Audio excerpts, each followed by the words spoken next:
Suara seperti ini bisa membuat binatang liar termangu. Terbayang tidak kita? Binatang saja yang tidak punya akal mendengar kemerduan bisa langsung terdiam. Itulah dahsyatnya yang diberikan Allah kepada Nabi Daud.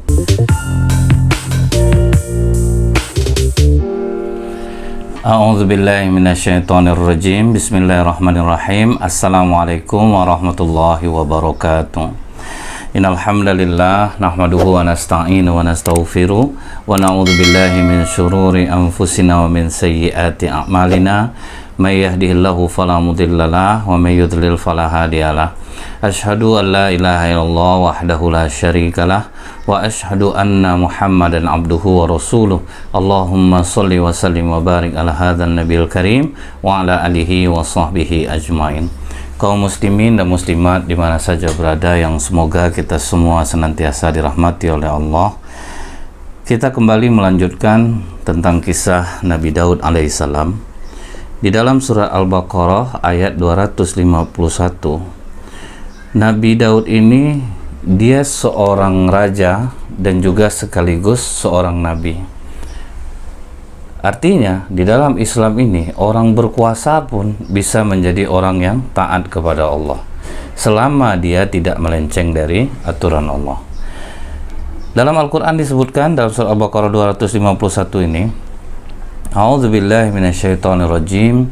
Wa qatala Dawudu Jaluta wa atahullahul mulka wal hikmata wa 'allamahu mimma yasha' walaula daf'ullahin nasa ba'dahum bi ba'din lafasadatil ardu walakinallaha dzu fadlin 'alal 'alamin. Dan dalam peperangan itu, maksudnya dalam peperangan antara Daud dan Jalut, kemudian Allah memberikan kepadanya pemerintahan dan hikmah. Jadi setelah menang, Talut meninggal, Allah berikanlah kepada Nabi Daud ini pemerintahan, dia sebagai raja, dan juga diberikan hikmah. Hikmah ini artinya apapun yang dia katakan sangat bijaksana tindakannya. Apapun yang dia lakukannya tidak pernah melenceng dari apa yang disampaikan Allah kepadanya. Dan Allah mengajarkan kepadanya apa yang dikehendakinya. Seandainya Allah tidak menolak keganasan sebagian manusia dengan sebagian yang lain, pasti rusaklah bumi ini. Tetapi Allah mempunyai karunia yang dicurahkan atas semesta alam.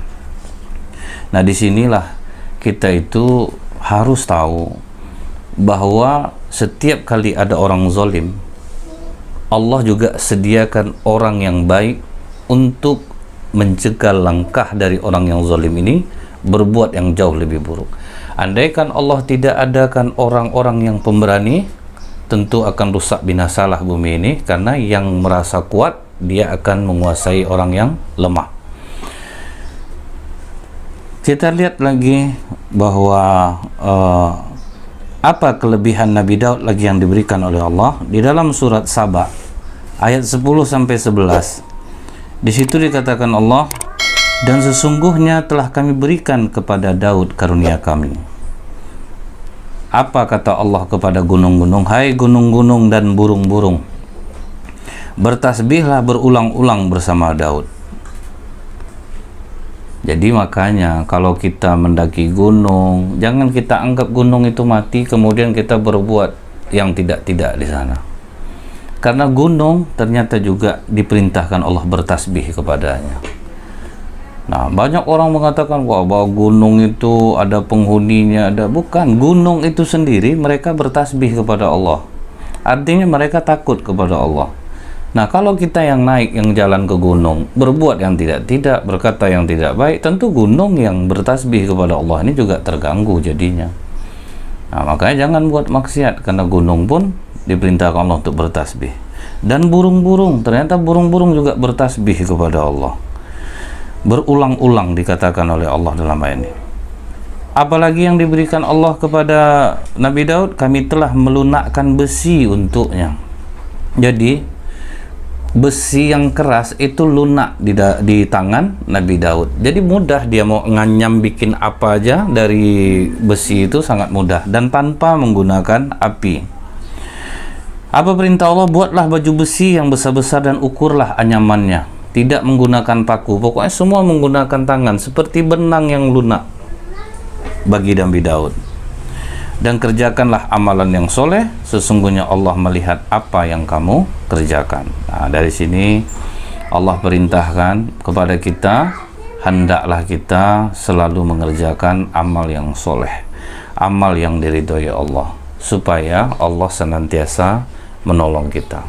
Kalau misalnya kita ini sering mengerjakan amal yang salah, tentu saja pertolongan Allah jauh dari kita. Nah, kadang kita sendiri yang mengatakan, apa sih salah aku lagi, aku sudah banyak melakukan amal soleh, tapi mengapa nasibku begini juga. Nah, seharusnya kita introspeksi diri, benarkah seluruh amal yang kita lakukan itu amal soleh, atau ada berbau riya, berbau ujub. Nah, ini yang harus kita sadari. Nah, dalam surah Al-Anbiya 79-80, di sini dikatakan Allah, maka kami telah memberikan pengertian kepada Sulaiman tentang hukum yang lebih tepat. Allah juga berikan kepada Nabi Daud kelebihan untuk menyelesaikan masalah hukum. Artinya, Allah lah yang memberikan pemikiran itu kepada kita, Allah lah yang mengilhamkan itu kepada kita. Jadi tidak benar bahwa itu karena kecerdasan kita semata, tapi Allah lah yang mengilhamkannya. Nah, kemudian dan kepada masing-masing mereka telah kami berikan hikmah dan ilmu, dan telah kami tundukkan gunung-gunung dan burung-burung semua bertasbih bersama Nabi Daud, dan kamilah yang melakukannya. Dan telah kami ajarkan kepada Daud berbuat baju besi, membuat baju besi untuk kamu guna memelihara kamu dalam peperangan, maka hendaklah kamu bersyukur kepada Allah. Semua kelebihan yang kita miliki itu semua dari Allah, bukan dari kecerdasan kita semata, tapi Allah lah yang memberikannya. Allah Subhanahu wa Ta'ala memberikan keahlian ini kepada nabinya dan rasulnya untuk menguatkan, untuk supaya orang yakin bahwa dia adalah Rasul Allah, dia bukanlah penyihir. Sehingganya Nabi Daud ini, karena kombinasi dia adalah seorang yang kaya dan juga dia ini seorang nabi, makanya kekuasaan Nabi Daud itu tidak ada yang menolaknya. Semua menerima apa yang disampaikan oleh Nabi Daud tanpa adanya pertentangan dari kaum Bani Israel sendiri. Nah, dalam sebuah hadis yang membuat Nabi Daud ini berbeda, yang membuat Nabi Daud ini sangat dihormati oleh masyarakatnya, walaupun dia seorang nabi, walaupun dia seorang raja, namun beliau mencari kehidupan, mencari rezeki dengan pekerjaannya sendiri. Nah, ini juga bermakna bahwa kalau misalnya kita nih bekerja tapi hanya mengharapkan gaji, mungkin tidak akan cukup. Nah, yang lebih mulia itu ya udah kita cari sampingan yang halal, jangan yang salah kita cari. Nah, ini untuk menjadi penambah income kita. Nah, Nabi Daud dia sebagai raja, tapi dia juga bekerja mengancam besi itu, kemudian dia jual baju besi itu.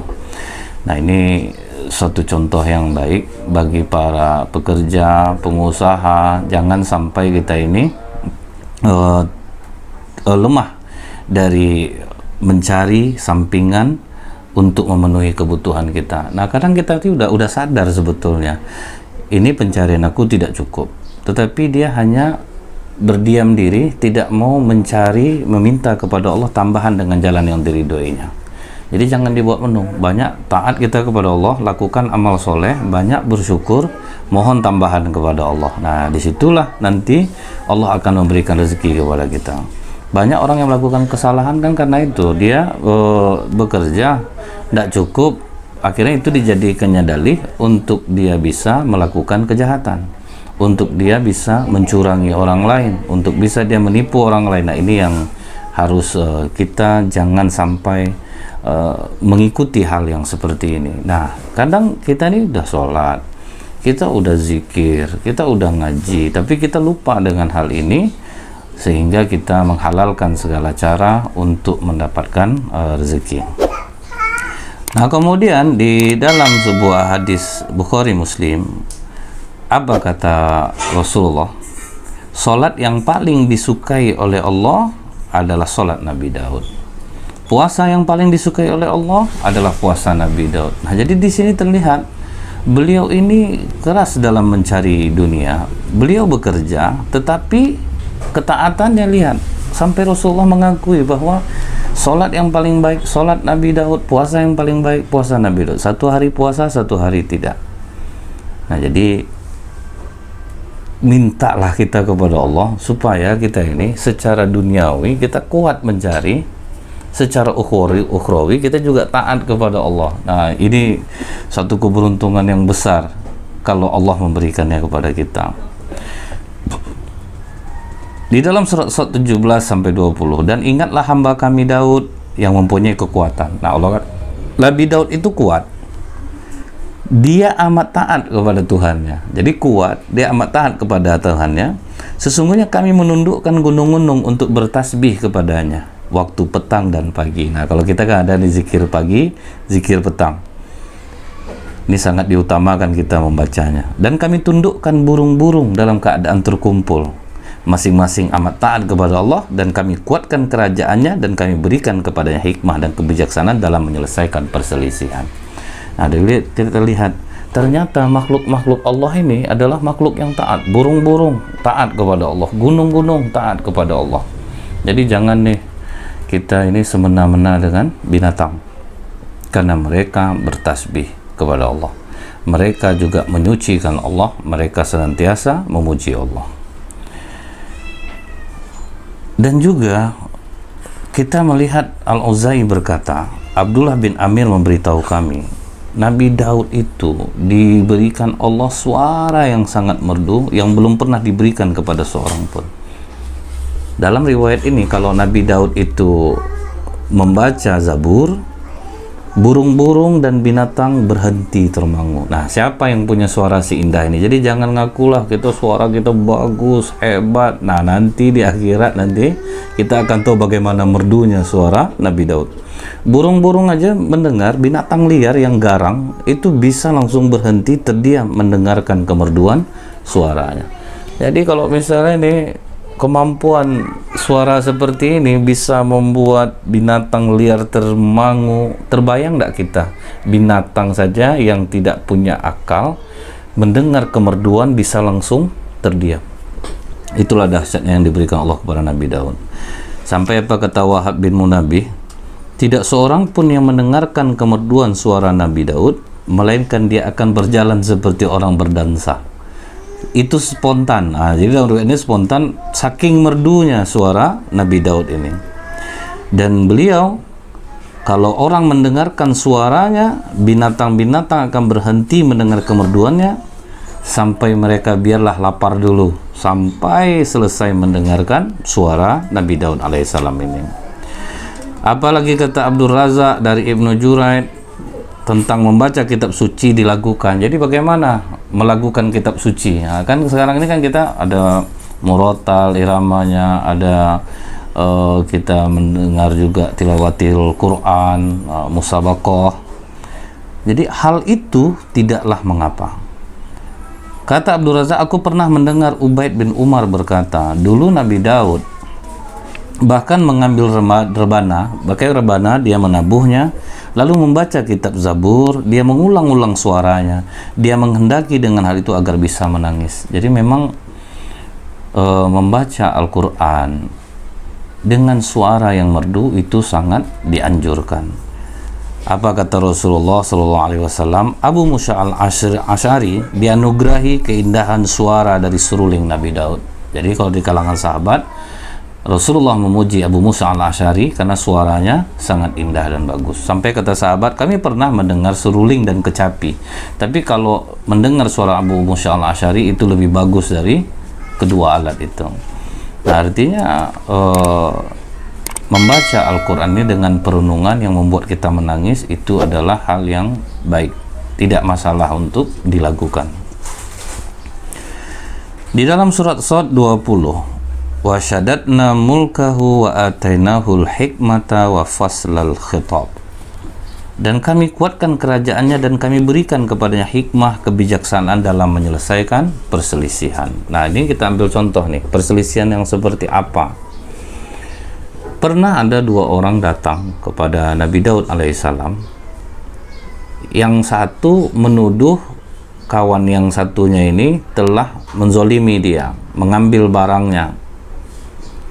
Nah, cara Nabi Daud apa? Tunggu dulu sampai nanti malam. Nah, apa yang dilakukan Nabi Daud sampai nanti malam itu? Beliau memohon kepada Allah, ya Allah, berikanlah aku kekuatan untuk menyelesaikan masalah ini. Nah, jadi jangan kita aja mencoba mencari tahu. Kalau misalnya kita lebih ingin elegan dalam menyelesaikan masalah, Rasulullah aja kalau ada masalah sholat 2 rakaat. Berarti jadikanlah sholat ini sebagai mengharap petunjuk dan pertolongan Allah. Jadi kalau kita ada masalah, pengen penyelesaian, tiru Nabi Daud, tiru apa yang disampaikan oleh Rasulullah SAW, mohon kepada Allah. Nah, dimohon kepada Allah sampai Allah mewahyukan kepada Nabi Daud, bunuhlah orang yang menuduh itu. Begitu keesokan harinya dipanggil dua-duanya. Aku diperintahkan Allah membunuhmu bagi yang menuduh kawannya yang menzolimi dia. Coba kau jujur, sebetulnya apa yang terjadi? Baru aku dia. Sebetulnya aku yang mencurangi dia, aku yang memfitnah dia. Maka Nabi Daud membunuh orang yang menuduh ini. Jadi kalau misalnya kita mengandalkan Allah dalam segala hal, masalah akan lebih mudah diatasi, jalan keluar akan lebih mudah untuk kita dapatkan. Nah, dalam hadis qudsi dikatakan bahwa sholat fardu gunanya untuk dapat petunjuk, sholat sunat gunanya untuk mendapat pertolongan. Jadi kalau kita ingin banyak dapat pertolongan Allah, maka perbanyaklah kita sholat sunat. Nah, di dalam surat 21 sampai 25 di sini diceritakan ada juga dua orang yang datang, padahal saat itu semua pintu rumah Nabi Daud ini terkunci karena Nabi Daud itu mengkhususkan waktu untuk ibadah dan tidak ada yang boleh mengganggu. Jadi itu Nabi Daud ini kalau dia ibadah itu dia bedakan, ini hari buat ibadah nggak boleh diganggu sama sekali, ini dia keluar untuk bekerja, ini dia untuk bertemu dengan orang-orang, ini untuk keluarga. Jadi dia bagi, jadi waktu khusus untuk ibadah itu semua tertutup, tidak ada yang boleh mengganggunya. Namun tiba-tiba Nabi Daud terkejut. Dalam surat 21-25 ini, orang tiba-tiba udah muncul di situ. Kami butuh penyelesaian. Daud, tolong selesaikan masalah kami. Nah, masalah kamu apa? Ini kambing dia udah 99. Kambing aku masih 1. Terus kami berdebat, kalah debat aku Nabi Daud. Dipaksanya ngambil yang 1 ini. Tolonglah selesaikan. Maka kata Nabi Daud, kau telah menzoliminya. Kemudian setelah orang itu pergi, baru Nabi Daud sadar bahwa kedua orang ini adalah malaikat yang mengajarkan Nabi Daud, sehingga Nabi Daud bertobat kepada Allah, memohon ampun kepada Allah atas kesalahannya. Banyak memang versi yang mengatakan tentang kisah dua orang yang bertengkar ini. Itu yang masyhur mengatakan bahwa Nabi Daud ini sudah Nabi Daud ini dia ada melakukan kesalahan, dia suka kepada seorang wanita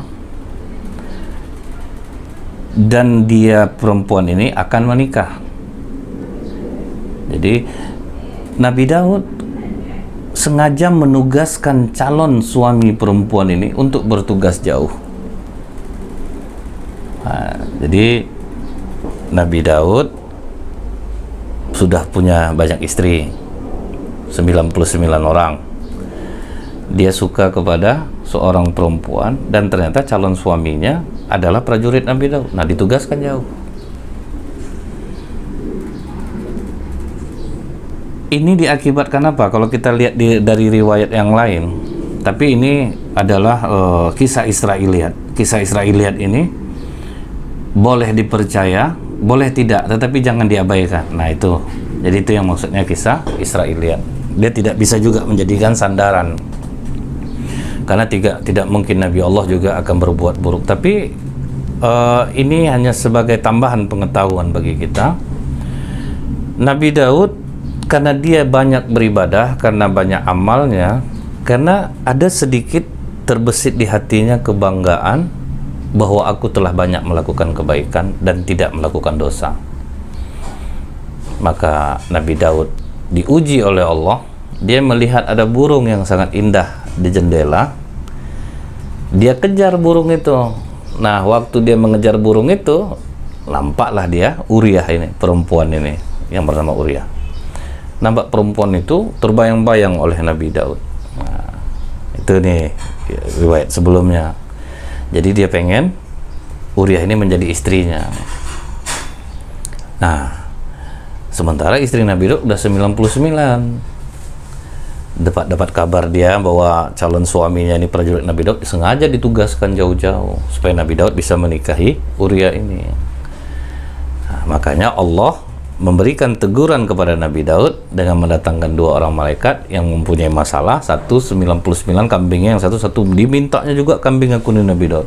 Maka kata Nabi Daud, kau zolim, udah sebanyak itu kambing kau masih yang satu ini. Nah, setelah orang itu pulang, Nabi Daud sadar dan memohon ampun kepada Allah. Makanya kita jangan merasa bangga kalau sudah banyak melakukan amal sehingga kita remeh melihat orang.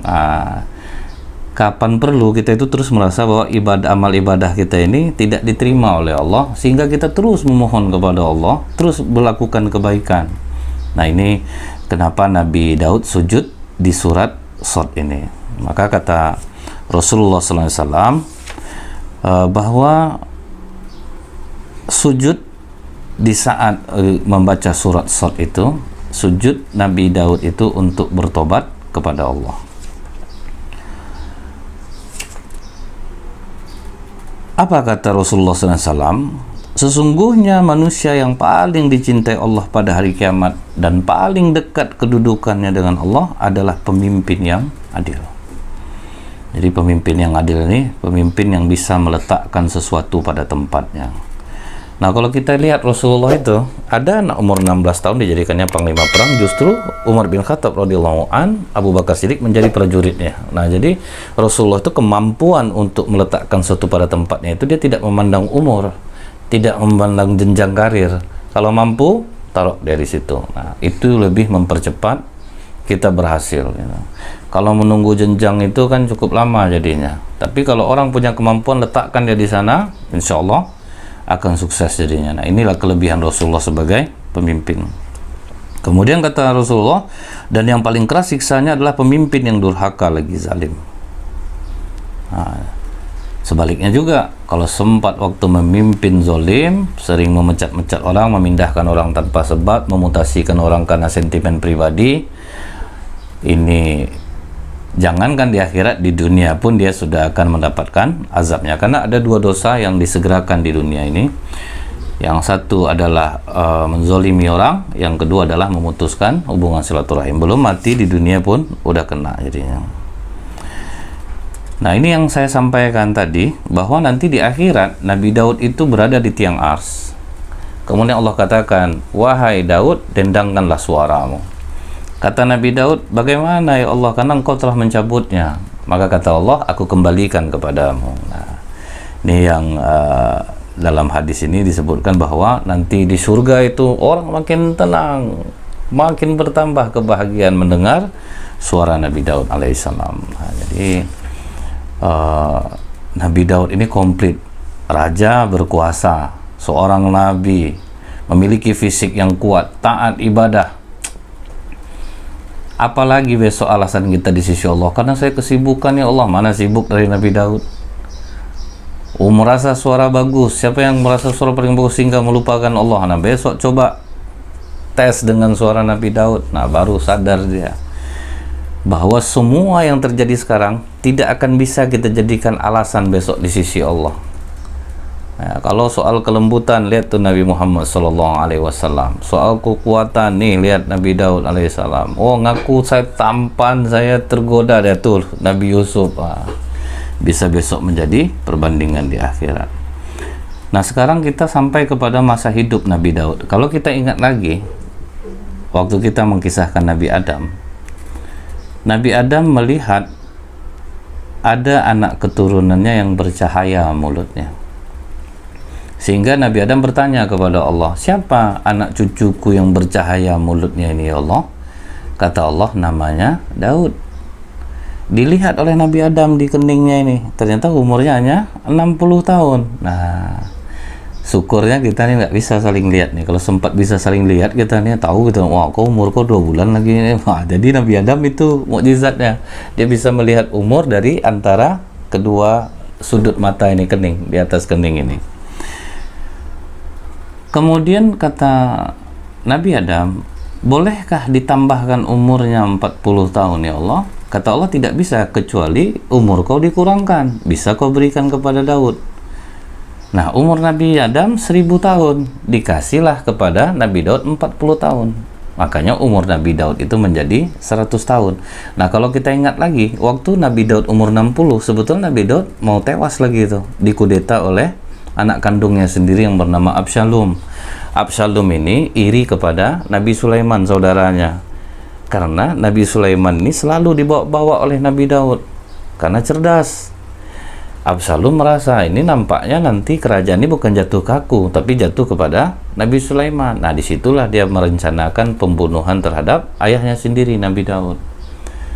Nah, tapi karena takdir ini berubah, karena umur Nabi Daud ditambahkan oleh Nabi Adam, maka Nabi Daud selamat dari pembunuhan itu dan kembali berkuasa sampai umur 100 tahun. Nah, jadi masa hidup Nabi Daud itu adalah 100 tahun. Nah, kemudian wafatnya Nabi Daud alaihissalam.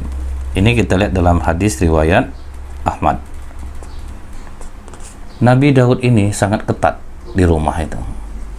Jadi kalau udah dia kunci, tutup semuanya, itu tidak ada yang masuk. Namun ketika Nabi Daud bepergian, rupanya di rumah masuk seorang laki-laki yang membuat kaget istri Nabi Daud. Sosok laki-laki itu sudah ada berada di rumah. Begitu Nabi Daud pulang, kaget lihat ada laki-laki di rumah. Siapa kau? Karena Nabi Daud heran, ini kok rumah udah terkunci rapat, kok bisa masuk? Dikatakan oleh sosok laki-laki ini, aku orang yang tidak takut kepada raja dan tidak ada dinding yang bisa membatasiku masuk. Di situ sadarlah Nabi Daud bahwa yang datang ini adalah malaikat maut. Silahkan lakukan apa yang kau bawa dari Allah. Maka dicabutlah ruh Nabi Daud pada hari Sabtu. Nah, jadi Nabi Daud itu meninggalnya di hari Sabtu di usia yang ke-100 tahun. Bahkan dalam riwayat lain, Nabi Daud mengatakan, tunggu dulu, aku akan turun. Kemudian kata malaikat maut, sudah habis waktumu. Jadi tidak ada yang bisa menunda. Kalau sudah sampai waktu, aku mau begini dulu, aku mau sholat dulu, nggak bisa. Makanya ini adalah misteri ilahi tentang kematian. Kita hanya diusahakan supaya bisa selalu berbuat baik yang banyak, ketaatan yang banyak, dan kita mohonkan kepada Allah agar Allah memberikan kita kekuatan, kemudahan untuk taat kepada Allah dan selalu istiqomah berada di jalan yang diridhoi oleh Allah. Subhanakallahumma bihamdika asyhadu an la ilaha illa anta astaghfiruka wa atubu ilaik. Assalamualaikum warahmatullahi wabarakatuh.